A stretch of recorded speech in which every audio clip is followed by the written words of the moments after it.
First of all, when I was shuffling the spread, what I had for you was I see this woman. She's wearing this Victorian dress. She looks like almost like a governess, somebody that takes care of the household, takes care of the kids, and keep the mansion, the estate running. She looks, she's I believe she's a mother, but she looks more like a governess. Like she's a little bit cold, a little bit distant, and she has her kind of finger wagging, like she's scolding somebody. And then on the ground, you see this little girl. She's probably like 5 years old. She's holding a doll, and there are broken, like two broken plates on the ground. And it seems like she was scolding at the little girl because the girl probably broke those plates from the image that I saw. And the girl is sad, and she's kind of ashamed. And she did a little curtsy. She, bent down and kind of distracts the governess by spreading her dress and doing a little curtsy and then smiling. And the governess, it seems like her heart is melted, and then she stops yelling or she stops scolding. That's what it feels like to me. And so in alignment with this reading, I feel like the cards are corroborating the same theme. What I have here is the Page of Cups. And I feel like there is somebody in your life who is a little bit of a charmer, who's a little bit of an attention seeker. And I feel like, this is somebody that might have been very evasive when it comes to their responsibility. So it doesn't really matter how old they are. They could be a child, or they could be an adult acting like a child or behaving like a child. But they are a little bit of a charmer. Like they weasel their way out of situations by turning on the charm, turning on the waterworks.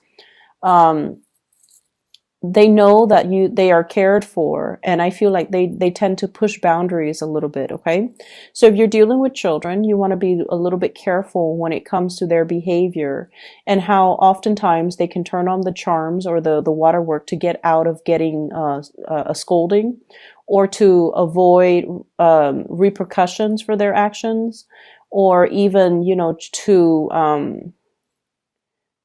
to kind of charm their way into people's hearts. Okay, so that's what I'm getting. For some of you, this could literally be a child. For others, it could be a relationship partner, and then for others, family members.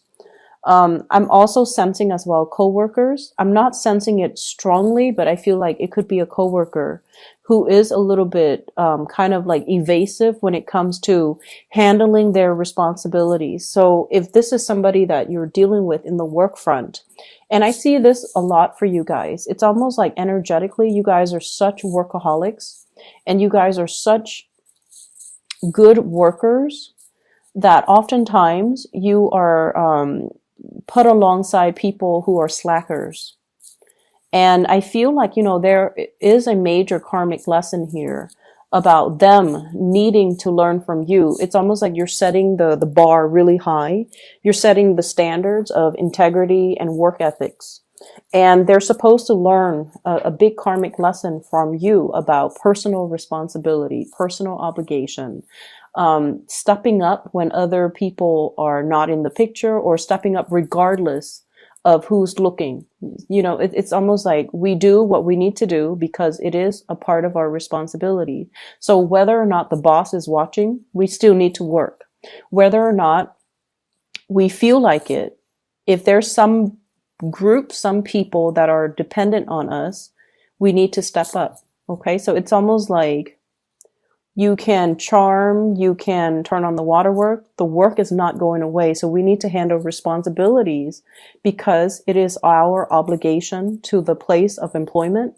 It's also because other people are depending on us to do our due diligence and to, take care of responsibility. So they're supposed to learn these karmic lessons about, self-sufficiency, about, as well, understanding that they need to hold up their end of the bargain.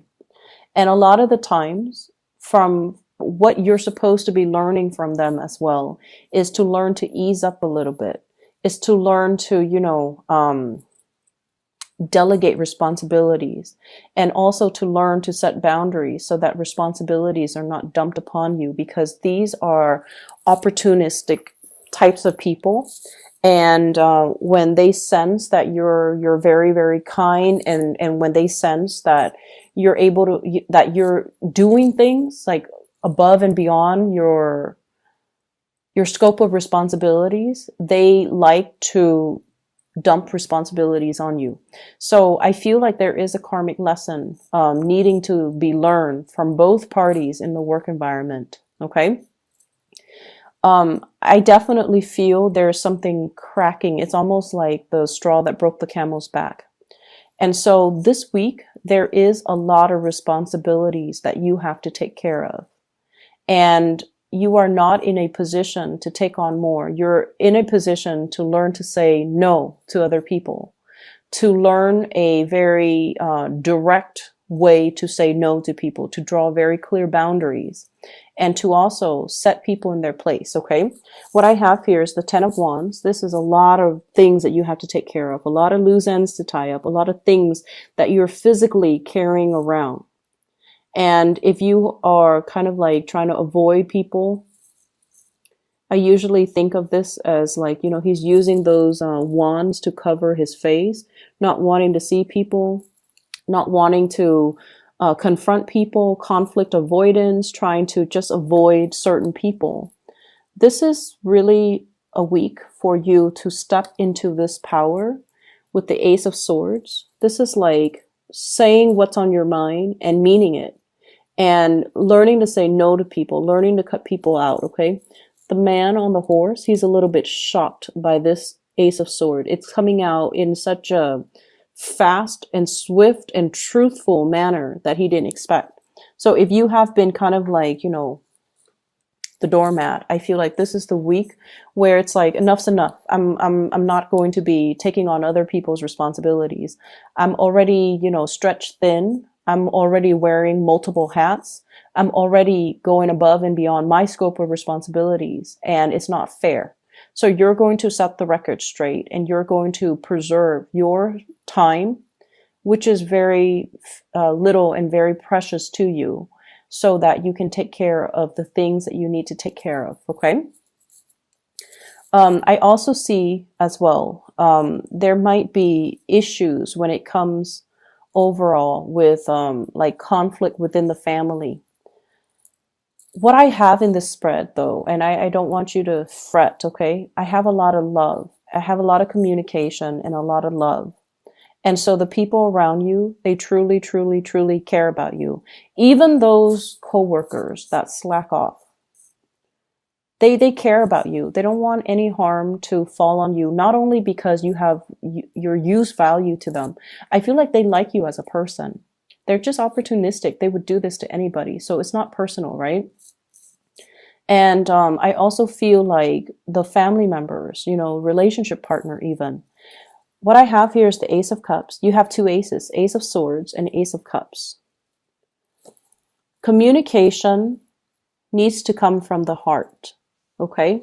It's not about scolding. It's not about, chastising somebody for their wrongful behavior.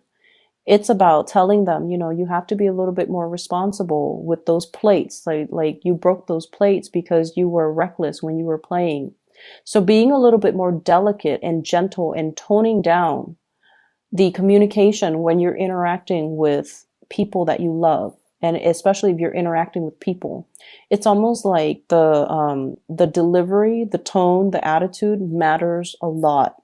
And you want to be cognizant of that. Because what I feel in this spread is there's a lot of love involved, but maybe the delivery of a message needs to be changed, needs to be softened up, needs to be thought out a little bit better. Okay? But what I do feel is, there's definitely some people weaseling their way out of dealing with ramifications of their actions. There are also people as well. This is sort of like conflict, not seeing eye to eye with people, but it's a very slight, minor type of conflict. And a lot of it has to do with control issues, wanting to control other people, wanting to control environments, wanting to control a situation. This could be coming through from your end or from another person's end. But there's an element of control and wanting to have like a, it's like my way or the highway, you know. It's almost like, it's not so much about the broken plates because, you know, the image that I saw was a child. Children are going to be children. They're going to be a little bit reckless. They're going to be a little bit clumsy. And so after everything is said and done, the plates are already broken. The child's already ashamed. And so they don't need, you know, that further reprimand, I guess. Okay. So gauging a situation and picking your battles and knowing when to get involved and when to kind of withdraw. Okay. So that's what I'm sensing here. I feel like in relationships, there might be a little bit of conflict coming in. And I feel like it's ideological in nature. Ideological in nature. I have here a fire sign, a Sagittarius, an Aries, or a Leo. And I also have a Taurus person in the picture as well. So what I feel here is if you are in a relationship with any of those signs, there's definitely a lot of love. But I almost feel like ideological differences get in the way. And what we have to try to remember is just because someone doesn't see things the way that we see things, it should not. So if it's just on the ideological viewpoint, if someone doesn't see things the way that you see things, it shouldn't diminish, you know, your love for them or their love for you. If someone rejects your idea, they're rejecting your idea. They're not rejecting you. If someone doesn't do what you ask them to do, it has nothing to do with you. It has everything to do with them and where they're at and the way they see a situation. So ideological differences doesn't really diminish the love. It doesn't diminish or it doesn't undermine the love in the relationship. So seeing things from that perspective, I feel like is really going to help transform the way this relationship works for you. So we can agree to disagree. We don't always need to agree on all topics under the sun in order for us to work as a unit, in order for us to move forward, in order for us to, you know, be together. Okay. And that is with family. That is with love relationships. And I feel, more so with love relationships. So I almost feel like there is a major separation between your work life and your personal life, which is probably a good thing. But I almost feel like you have double standards when it comes to what you tolerate from people who are really close to you versus the really bad behaviors that you tolerate from people in your work environment. And I mean, you know, we do have to do what we need to do in order to survive. So we know that work pays the bills. And so when we come to work, we have to behave in a different manner. But I almost feel like this set of double standards, okay?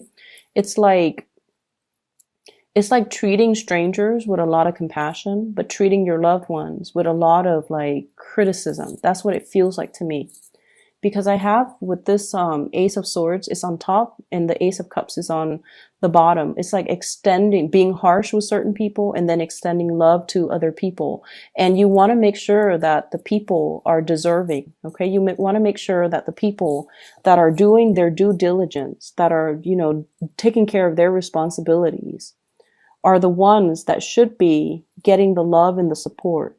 Whereas the ones that have been reneging on their responsibilities, that, you know, leave things to the last minute, are the ones that should be getting chastised. So I feel like directing your energy towards the right people rather than directing your focus, directing your energy towards the right people rather than penting up your energy and your anger and then having it come out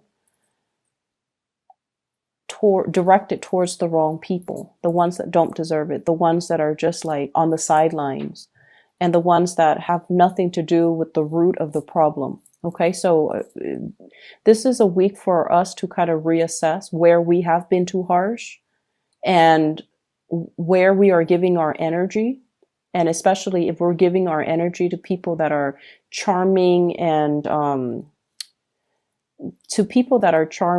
just evasive and irresponsible, when we should be giving the love to people who are, doing their fair share of the work, who are responsible, who have been nothing but honest. So I feel like that element is coming through. You might be called in to mediate situations as well. And I feel like there might be, I'm seeing like an interview panel. It's like they're deciding on the next candidates, and somebody might call out sick and you might be kind of like interim. You might be called in to fill that position on a panel where you are assessing people's work potential. You're assessing people's skills. You are assessing people's work history. So I don't know if you're on a panel to do that. So like I said, somebody might call out sick. You might be a filler. Or if you do this on a regular basis, I feel like there will be a lot of good candidates. Okay, so be careful about those charming ones. Be careful about the ones that are, super articulate. But when it comes to their work history, and you want to make sure you follow up and call their references. Okay, and asking the right questions. So I definitely feel like it's going to be a very busy week. There's lots to do and lots to take care of. And you need to keep your kind of like your mind razor sharp and pick your battle so that you're not stretched too thin. I'm seeing as well, I honestly feel many of you have a lot of support from the people in your work environment, especially the higher ups. Okay. I mentioned this with Libras as well, but I also feel it coming through from you. With Libras, it seems like they're getting a lot of assistance. And I feel like with you, you don't reach out. You never reach out when you have, when you need assistance. You are very stoic. And this is like earth sign. This is typical earth sign energy. You, Taurus, Capricorn, you guys are very stoic. You guys are self-sufficient, and you pride yourself, especially you and the Capricorn. You pride yourself on being self-sufficient, on being able to do things on your own. And you work best actually when you're on your own, when you're left to your own devices, because you know what needs to be done. And so the whole process regarding teamwork, group effort, all of those things are nice in theory, but in real life, they hinder progress. In real life, if you're left to your own devices, that's when magic happens.